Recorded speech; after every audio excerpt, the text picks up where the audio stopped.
Hello बच्चों, good afternoon. और हम लोगों ने अभी सलाइवरी ग्लैंड्स पढ़ लिया है और सलाइवा का पूरा कंपोजिशन देख लिया, सलाइवा का फंक्शन देख लिया। एंड आई होप कि आप उसको समझ गए होंगे। नहीं समझे होंगे तो प्लीज़ कमेंट सेक्शन में डाल के भेजा करिए कि सर मुझे ये चीज़ समझ में नहीं आई है। ठीक है। और आप जैसे जान रहे हैं कि मेरा नाम सुशील एंथोनी है और आप देख रहे हैं Anthony's biology tutorials for class 11th and 12th। अब मैं CBSE नहीं बोलूँगा क्योंकि ये जो सब्जेक्ट्स हम लोग पढ़ रहे हैं ये 11th और 12th में CBSE, ICSE, UP बोर्ड वाले ऑलमोस्ट सभी लोग इसको ऐसे पढ़ते हैं। बस थोड़ी सी लैंग्वेज की फ़र्क है और बच्चे इसको पढ़ते ज़रूर हैं मगर उनको उस तरीके के डिटेल समझ में नहीं आता जिससे वो कॉम्पिटिटिव परीक्षाओं की तैयारियों को कर सकें। तो यहाँ पर आपको एक अच्छा प्लेटफॉर्म मिल रहा है और मेरा मकसद है इन वीडियोस को बनाने का सिर्फ़ और सिर्फ कि ऐसे बच्चे जो बड़ी बड़ी कोचिंग्स में जाके अफोर्ड नहीं कर सकते वो इस YouTube के माध्यम से देखें और YouTube के माध्यम से उनके बायोलॉजी स्ट्रॉन्ग हो। बायोलॉजी स्ट्रॉन्ग होने का मतलब ये हुआ कि वो बोर्ड्स के लिए, नीट के लिए या अदर्स मेडिकल कॉम्पिटिटिव परीक्षाओं के लिए तैयारियों को करें। उसके बदले में आप सिर्फ मुझे क्या दे सकते हैं कि आप हमारी वीडियोस को अगर आपको पसंद आती है तो आपको लगता है कि आपके कंसेप्ट क्लियर हो रहे हैं तो प्लीज़ इसको शेयर करिए, इसको लाइक करिए और इसको सब्सक्राइब करिए। शेयर ज़रूर कीजिए क्योंकि ज्ञान पूरी दुनिया में फैलना चाहिए। ठीक है। हो सकता है कि जो मेरा ज्ञान उतना भी बड़ा ना हो कि मतलब बहुत बड़ा ना हो ज्ञान, लेकिन जो भी मेरे पास है मैं उसे 100% देने की कोशिश करता हूँ। मैं 10, 15 या 20 मिनट में छोटी छोटी वीडियोस बनाता हूँ और उन वीडियोस को बनाने के लिए बहुत तैयारियां लगती हैं बेटा। कई बुक्स को रिलेट करना पड़ता है, कई टॉपिक्स को गूगल भी करना पड़ता है, ढूंढना पड़ता है और तब आप तक पहुँचाना पड़ता है उसको सरल भाषा में बना के। ठीक है। क्योंकि अभी से आपको मेडिकल की बातें नहीं बनाता हूँ, वो कर सकते बता सकते। और मैं खुद भी मेडिकल स्टूडेंट्स की मैं क्लास लेता हूँ और मुझे मेडिकल स्टूडेंट्स की क्लास एनाटॉमी, फिजियोलॉजी और क्या बोलते हैं ह्यूमन डिजीज़ पढ़ाते पढ़ाते आज मुझे 10 से 15 साल हो गए हैं। बायोलॉजी में मेरा इंटरेस्ट इसीलिए था क्योंकि बायोलॉजी मेरा एक सबसे फेवरेट सब्जेक्ट था और मैं बायोलॉजी खुद भी अपने बच्चों को पढ़ाता हूँ और बच्चे मेरे बहुत अच्छा कर रहे हैं बोर्ड्स में। तो मुझे लग रहा है कि बहुत अच्छी बात है। मैं ट्यूशन से भी लेता था लेकिन अभी कुछ काम की वजह से मैंने ट्यूशन बंद कर रखा है। बहुत सारे बच्चे अफोर्ड नहीं कर पा रहे थे, फिर लॉकडाउन हो गया तो मैंने कहा चलो भाई ठीक है ऑनलाइन बनाते हैं, तुम लोग वहीं देखो। सो प्लीज़ मैं बहुत बड़ा काम नहीं कर रहा हूँ, सोशल वर्क नहीं है ये, बहुत बड़ा काम नहीं है, लेकिन जो ज्ञान प्रभु ने मुझे दिया है उसी ज्ञान को मैं सबको बांट रहा हूँ तो सब लोग लाभवान तो ओके। बहुत हो गई अच्छी अच्छी बातें ना। अब हम मुँह से माउथ के बाद हमारे पास यहाँ क्या था, फेरिंक्स था। फेरिंक्स के बाद हमारे पास यहाँ क्या था, लैरिंक्स था। और लैरिंक्स के बाद यहाँ पर ये तो बड़ा सा बना दिया, इतना बड़ा नहीं होता है। यहाँ हमारा साउंड बॉक्स था और फिर यहाँ से दो पार्ट बढ़ जा रही थी, दो ट्यूब यहाँ से बढ़ जा रही थी। एक ट्यूब बेटा चली जा रही थी, सॉरी यहाँ पर एक लीफ लाइक स्ट्रक्चर था, यहाँ से ट्यूब बढ़ जा रही थी। ये ट्यूब थी ट्रकिया और पीछे वाली ट्यूब क्या थी, ईसोफेगस। अगर आपने एनाटॉमी वाला स्ट्रक्चर हमारा लगाया होगा तो ये जो यहाँ पर स्ट्रक्चर होता है इस स्ट्रक्चर को हम क्या बोलते हैं, एपिग्लॉटिस।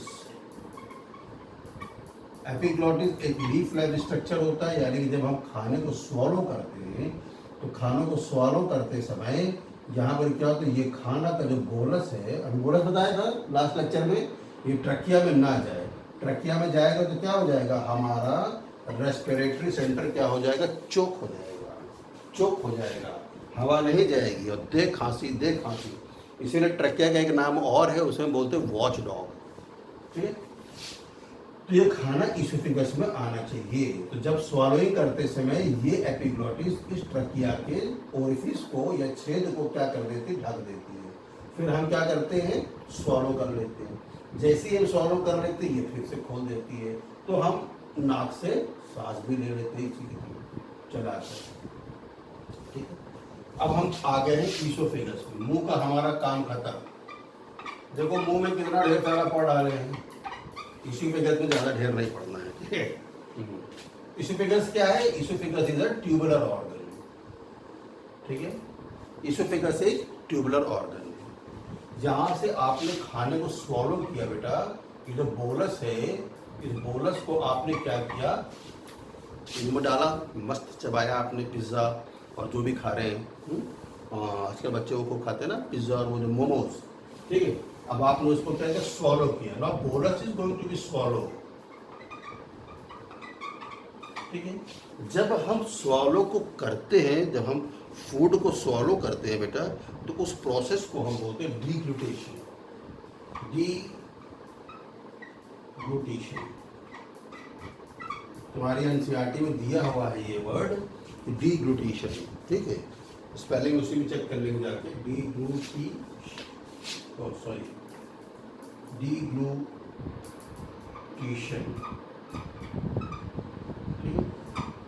deglutition.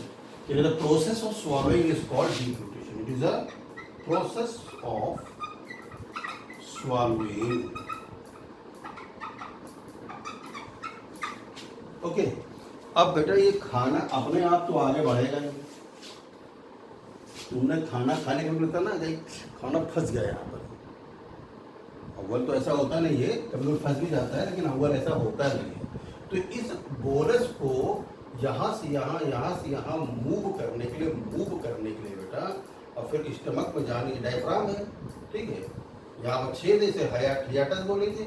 स्टमक में तक पहुँचाने के लिए यहाँ पर कुछ मशीन चलती है, ठीक है, कुछ मशीन चलती है।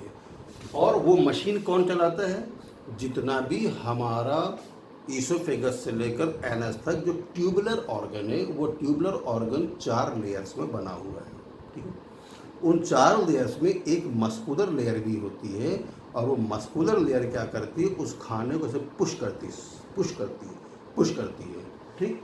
That pushing movement, this bolus will come here, ठीक है। Now the pushing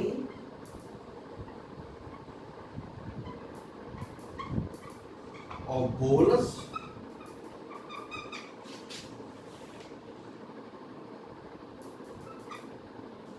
in esophagus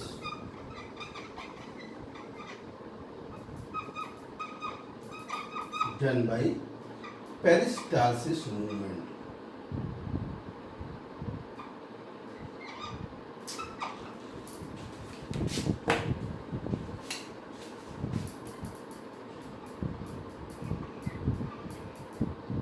peristalsis movement, यानी चाहे वो ईसोफेगस से लेकर यहाँ तक नीचे आना हो, तो ट्यूबुलर ऑर्गन डाइजेस्टिव ट्रैक्ट का जितना भी है वो पेरिस्टाल्सिस मूवमेंट करता है, ठीक है। यानी पिचिक, फिर खाना आगे बढ़ेगा, फिर पिचिक, फिर खाना आगे बढ़ेगा, फिर पिचिक, फिर खाना आगे बढ़ेगा, और ऐसे बढ़ते बढ़ते बढ़ते बोलस किसके अंदर आ जाएगा, बड़ा बोलस नहीं, स्टमक के अंदर आ जाएगा। स्टमक से स्मॉल इंटेस्टाइन से लार्ज इंटेस्टाइन, फिर वहाँ तो लार्ज इंटेस्टाइन में खाना नहीं बचता, वहाँ तो रफेज ही बचता है, ठीक है। तो ये पेरिस्टाल्सिस मूवमेंट आपको पूरा वहाँ तक दिखाई देगा। स्मॉल इंटेस्टाइन में भी पेरिस्टाल्सिस मूवमेंट दिखाई देगा आपको, लार्ज इंटेस्टाइन में भी पेरिस्टाल्सिस मूवमेंट दिखाई देगा, क्योंकि जो रफेज है, जो अनडाइजेस्टेड पार्ट है, उसको भी तो आगे आगे आगे आगे ठेल के भेजना है, और ठेलने के बाद सबसे एंड में जो रेक्टम पाया जाता है, उस रेक्टम में ठेल के अनडाइजेस्टेड प्रोडक्ट्स को क्या कर देते हैं हम लोग, जमा कर देते हैं, ओके। सो ध्यान रहे, डाइजेस्टिव ट्रैक्ट में जितने भी ट्यूबुलर ऑर्गन्स है, वो जो फूड का मूवमेंट करते हैं, फूड के मूवमेंट बाद बहुत ज़्यादा ब्रेक डाउन हो जाता है ना, यहाँ भी और डाइजेशन होगा स्टमक में, स्मॉल इंटेस्टाइन में और डाइजेशन होगा, लेकिन जो मूवमेंट होता है डाइजेस्टिव फूड का, it is done by peristalsis movement, और उसको मस्कुलर लेयर करते हैं, मैं लेयर बताऊंगा। जब आप नीट पास करके डॉक्टर बन जाएंगे, तो आप देखते हैं ऑपरेशन करने के बाद हम लोग पेशेंट को जब खाली पेट रखते हैं, तो नेक्स्ट डे जब जाते हैं उसको चेक करने के लिए, तो हम लोग स्टेथोस्कोप से स्टमक में सुनते हैं कि उसका पेरिस्टाल्सिस मूवमेंट आ रहा है, तो खड़ खड़ खड़ खड़ खड़ खड़, मतलब क्रैकलिंग जैसी साउंड आती है, that sound is called crackling sound, it means peristalsis movement is present. इसका मतलब सब चंगासी, सब बढ़िया है। अगर पेरिस्टाल्सिस मूवमेंट एब्सेंट है, इसका मतलब अच्छा नहीं है, ठीक है। This is the reason. खैर वो तो जब आप लोग डॉक्टर बन जाएंगे तो खुद ही सीखेंगे, ओके। सो नाउ इतनी बात आपको समझ में आ गई।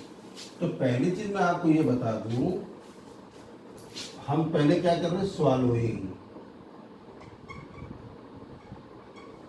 ठीक है। तो स्वालोइंग कैसा प्रोसेस है बेटा? स्वालोइंग जो है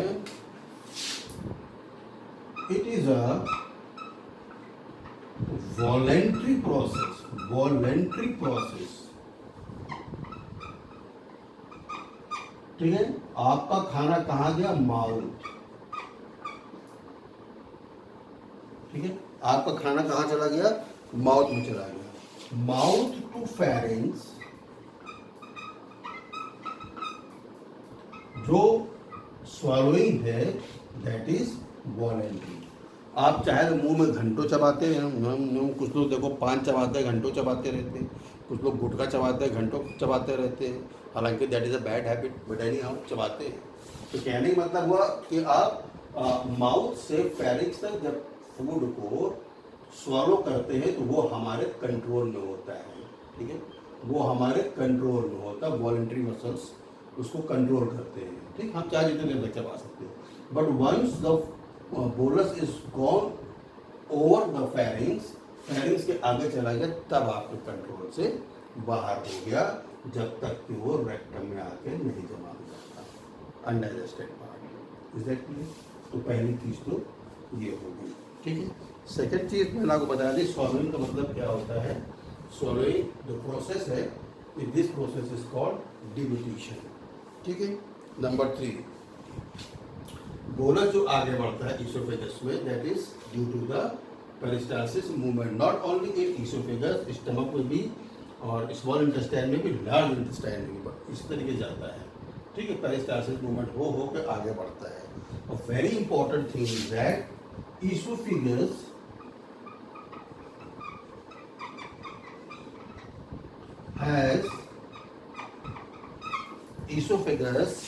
has no digestive glands,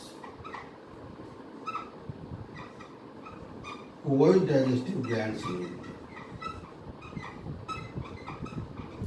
ठीक है।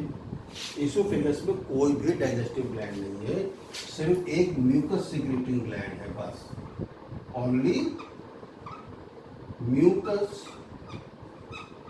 Secreting gland. म्यूकस कौन ग्लैंड सिक्रेट करता है? Goblet cells. तो म्यूकस सिक्रेटिंग ग्लैंड से जो क्या सिक्रेट करते हैं? म्यूकस। ये पेन ना एकदम बेकार हो चुका है। Mucus,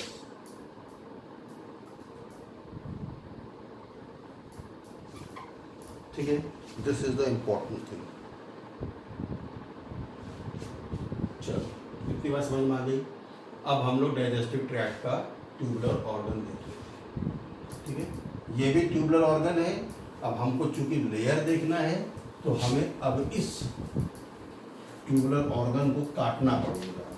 we have to cut it transverse section, ठीक है। So this is your oesophagus, this is diaphragm, here it is stomach, here it is small intestine और here it is large intestine, ठीक है। ये लार्ज इंटेस्टाइन, ये तो सब आपको पता है, एनाटॉमी में बढ़ चुकी है।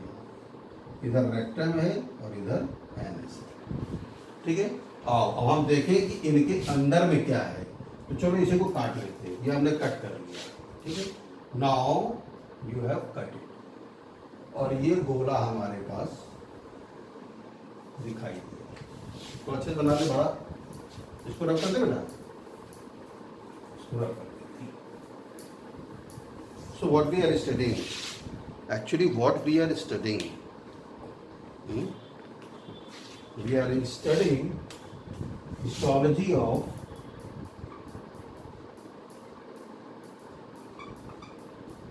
human gut. ह्यूमन फिजियोलॉजी पढ़ रहे हैं ना। गट मतलब होता है इंटेस्टाइन। गट मतलब क्या होता है? इंटेस्टाइन, चाहे वो स्मॉल इंटेस्टाइन हो, चाहे वो लार्ज इंटेस्टाइन हो, कोई भी ट्यूबुलर ऑर्गन हो, चाहे वो इसोफेगस हो, चाहे वो स्टमक हो। सुनो, यह आपने गट को कट कर लिया, गट इज कट, ठीक है।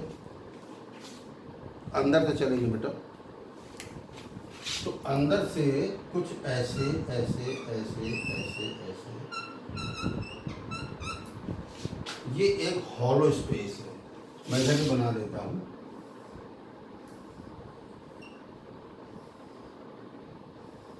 ठीक है, so this is hollow space, और यहीं से खाना क्या होता है आपका धड़ धड़ हॉलो स्पेस पे घुस जाता है वाया द पेरिस्टालसिस मूव। ठीक है, so this space is called lumen. इस स्पेस को हम क्या बोलते हैं बेटा? लूमेन बोलते हैं। ठीक है, इस लूमेन से सटी हुई एक लेयर है जो सबसे इनर लेयर है गट की। ठीक है, गट की सबसे इनर लेयर है ये।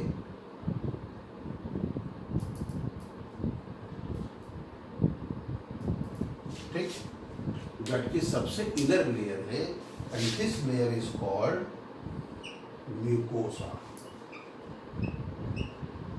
ठीक है, या म्यूकोजल लेयर भी बोल सकते हैं इसको। और इसी म्यूकोजल लेयर में यहाँ पर ही अभी आपको मैंने बताया था कि म्यूकस सिक्रेटिंग ग्लैंड्स है। ठीक है,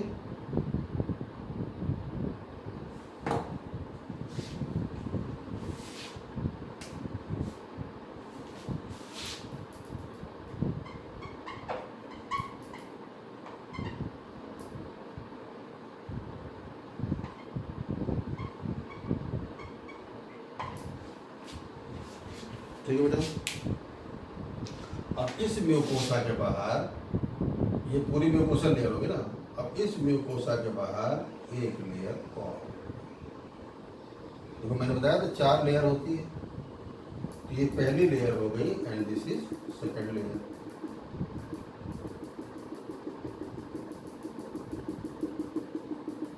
ठीक है, इस लेयर को हम बोलेंगे बेटा सब म्यूकोसा लेयर।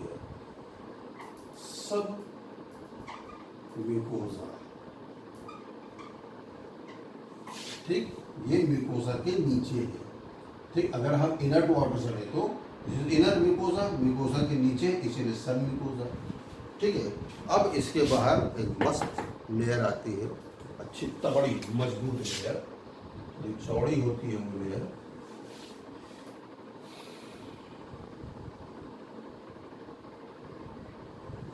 ठीक है, इतनी चौड़ी लेयर होती है बेटा, और this layer is called muscularis layer. ये कौन सी लेयर है?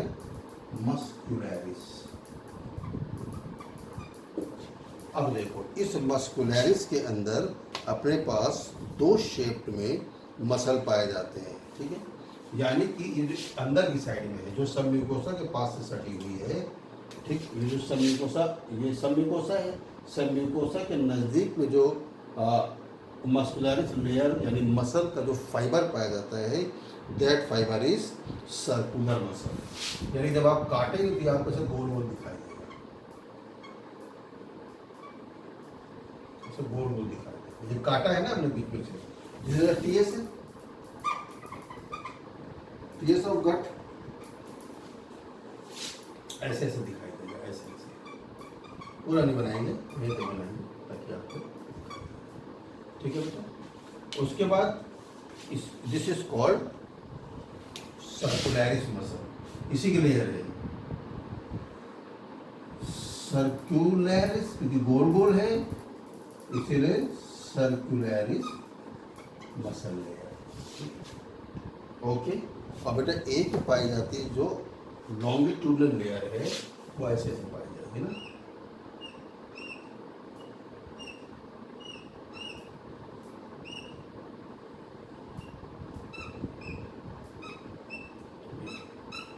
जब हम काटेंगे कुछ हमें इस तरीके से दिखाई देगी, और इस लेयर को हम क्या बोलते हैं? This is longitudinal muscle. यदि लॉन्गिट्यूडनल मसल, सर्कुलरिस मसल दोनों मिला के कौन सी लेयर बनाते हैं? मस्कुलरिस। और यही मस्कुलरिस लेयर बेटा जो बोलस को क्या, क्योंकि वो ये क्या है? ये मसल है, मूवमेंट तो यही कर सकता है ना, भले इनवॉलंटरी मूवमेंट है, हमारे कंट्रोल में नहीं है। यही क्या करता है? चर्निंग कर करके, चर्निंग कर करके, स्मूथ मसल का बना तो भी सब बताएंगे। चर्निंग कर करके, चर्निंग कर करके क्या करता है? ये बोलस को या खाने को या डाइजेस्टेड फूड को क्या करता है, आगे की ओर बढ़ाता है। तो मस्कुलरिस की 2 लेयर है, जो अंदर की साइड है, जो ये इंटरनल साइड है, दिस इज इंटरनल साइड, जिसे हम बोलते हैं सर्कुलरिस मसल। और ये जो बाहर की साइड है, मतलब इस मस्कुलरिस से बाहर नहीं है, जो सबम्यूकोसा के नज़दीक है दैट इज सर्कुलरिस, और जो इसके पीछे है दैट इज लॉन्गिट्यूडनल मसल। और इन दोनों को मिला के हम क्या बोलते हैं, muscularis.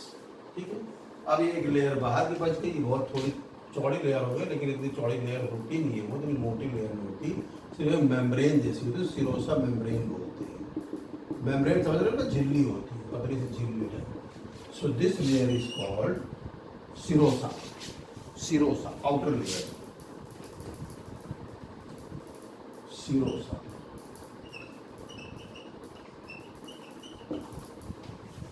Okay, this is called serosa. So your gut, this is a lumen space जहाँ पर ही आपका खाना गिरने वाला है। This is food. अरे सॉरी, अब तो फूड नहीं बोलेंगे ना, अब तो बोलस हो गया। बोलस हो जाने के बाद जब स्टमक के अंदर आ जाता है तो उसके अंदर गैस्ट्रिक जूसेस मिल जाते हैं, गैस्ट्रिक एंजाइम्स मिल जाते हैं, ये सब मिल के उस खाने का फिर रूप बदल देते हैं, जिसे हम बोलते हैं काइम, उसको और तोड़ देते हैं। ठीक है, so the inner layer is called mucosal layer. ठीक है, और जैसे इसका नाम है, म्यूकोजल लेयर में म्यूकस सिक्रेटिंग ग्लैंड पाए जाते हैं, सब हम लोग पढ़ेंगे डिटेल में। ठीक है, म्यूकस सिक्रेटिंग ग्लैंड पाए जाते हैं, उसके ऊपर सब म्यूकोसा, उसके ऊपर ये मस्कुलरिस है। मस्कुलरिस की 2 लेयर होती है, जो अंदर की साइड होती है उसे बोलते हैं सर्कुलरिस मसल, जो बाहर की साइड होती है उसे बोलते हैं लॉन्गिट्यूडनल मसल, और उसके बाहर ये मेम्ब्रेनस लेयर। सिरोसा क्या है, it is a membranes layer, membranous layer, serosa is a membranous layer। ठीक है, ठीक है, तो ये हम लोग ने आज बेटा इंटेस्टाइन या क्या बोलते हैं ह्यूमन गट की हिस्टोलॉजी पढ़ ली है, या आप कह लो स्ट्रक्चर पढ़ लिया, या उसकी एनाटॉमी पढ़ ली है। ठीक है, और अब कल हम लोग आगे इस चीज़ को देखेंगे कि ये जो बोनस को, ये सर्कुलरिस मसल, सॉरी, ये जो मस्कुलरिस लेयर